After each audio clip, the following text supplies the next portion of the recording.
Hey guys, Shannon from Press Start here, and today we are unboxing the PlayStation 5, which PlayStation has sent us a few weeks before launch. So let's spin this thing around. As it's been noted, and you've probably seen, it's a very understated box, white, clean, minimal. No games at all on the box, more just speaking about the features and the look of the PlayStation 5 and the speed of the SSD and that kind of thing. So it's definitely a different approach to Xbox than any PlayStation console we've seen before. In the box, we have the PlayStation 5 console, wireless controller, base, HDMI cable, AC power cord, USB cable, and the printed materials. Let's crack this open. So on the top here, we have instructions for transferring over data from PS4 consoles using either a network, external storage, or just putting your PSN data in. Interestingly enough, it looks as though our box is a little bit different. There's no insert. Everything's just right there, ready to pull out. No extra box inside. I don't know if you like that, you don't like that. I think it's definitely easy to pull it out, despite how it probably looks right here. And there's the console in all of its large glory.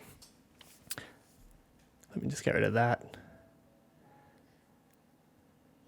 So let's start with the console. It's probably the thing everyone wants to see most. It's obviously been one of the most talked about console designs, at least in the last generation or two. It's white, it's weird, it's definitely a talking point for sure. And yeah, in the flesh, it's definitely less white than I thought it'd be. It's more off-white, obviously really, really heavy, but yeah, definitely feels premium. And yeah, I honestly like it more in the flesh than I did in all the photos we'd seen pre-launch, for sure. On the back, we have HDMI, Ethernet, 2 USB ports, and AC power port. And yeah, that nice etched PlayStation logo is definitely eye-catching, for sure. On the front, we have USB-C port, another USB port, power button, and eject button. Let's lay it down and crack this open. So here we have quick start guide,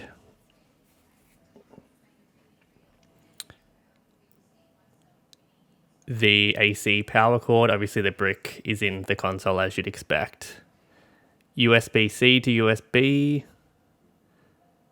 warranty information.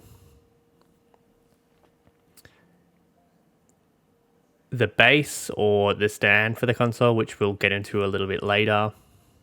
I really like how this is all laid out, by the way. It's really nicely separated and well packaged for sure.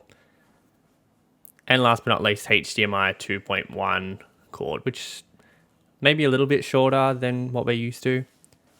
And yeah, let's pull out the new DualSense controller, which is definitely the thing I'd been keen to look at the most. And yeah, straight away, obviously, more weight than the DualShock 4. It definitely feels different in the hands. Obviously, I need to use it to get a better sense. But yeah, it feels really different, but still familiar. Triggers, adaptive triggers, they feel quite similar to they did on the DualShock 4. Yeah, two-tone looks really nice, I have to say. The buttons look great. They feel flatter for sure. And yeah, really, really like the controller and keen to give it a go and see how it fares.